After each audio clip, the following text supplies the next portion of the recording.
Unpleasant sailing.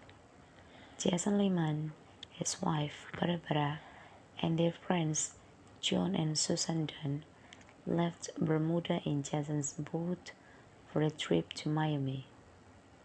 While Jason drove the boat, John looked at the maps, and Barbara and Susan lay on the deck enjoying the sun. John went to Jason with a map of the course they had to take to get to Miami. "Hey Jason, look at this," John said and put a map on the console in front of Jason. "We're sailing on the edge of the Bermuda Triangle." "Is that a problem?" Jason asked. "Haven't you ever heard of the Devil's Triangle?" "Yeah, John, I've heard of it. It's the Bermuda Triangle." "So what? Are you worried?" "Yeah, I'm worried. The stories are something to think about. Ships and people have disappeared in the triangle. And yeah, I'm worried. A lot has been written about the Devil's Triangle, and I don't think the stories were made up. I suppose you think the stories were made up?" "Yes, I think the stories were made up. Do you think monster of some sort lives in the ocean and waits for the ship to sail its waters? A ship like this one, and comes out of the water and pulls the ships into the water and eats all the people on board?" Jason said, mocking John. "Okay, mock me." After an hour out, the wind picked up. One minute it was sunny and calm, and the next minute the wind is blowing us all over the place. Jason yelled over the roar of the wind. "This damn wind is pushing off course," John yelled as he held tightly to the wheel. "I don't like this," Jason shouted. "I think it's time for everybody to put on life jackets," he said, and gave life jackets to the girls.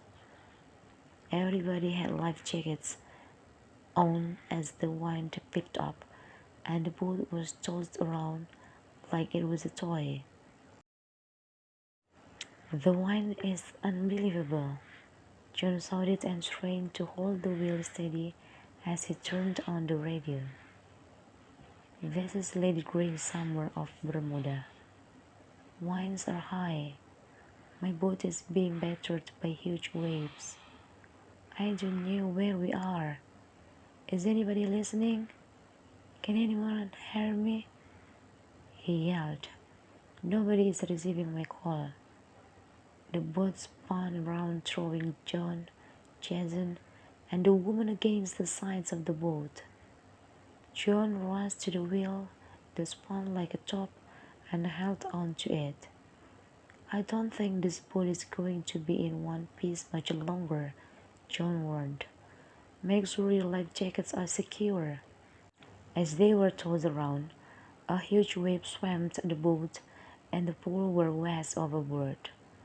As they tried to reach each other, a giant, muscular, hairy humanoid to its waist and fish from the waist down, came out of the water and slapped its huge 30-foot fish tail on the water, causing high waves.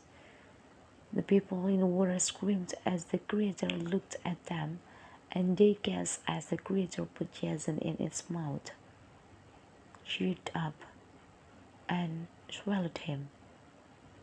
They tried to swim away, but the creature grabbed the others, put them all in his mouth, chewed for several moments, and then swallowed them. After reaching the poor people, it smashed the boat with its tail and then retreated back in the water. About 10 minutes later, the wind stopped and the sea was calm. Like John, Jason should have been worried because Jason's mocking words were prophetic. "Do you think a monster of some sort lives in the ocean and waits for ships to sail its waters?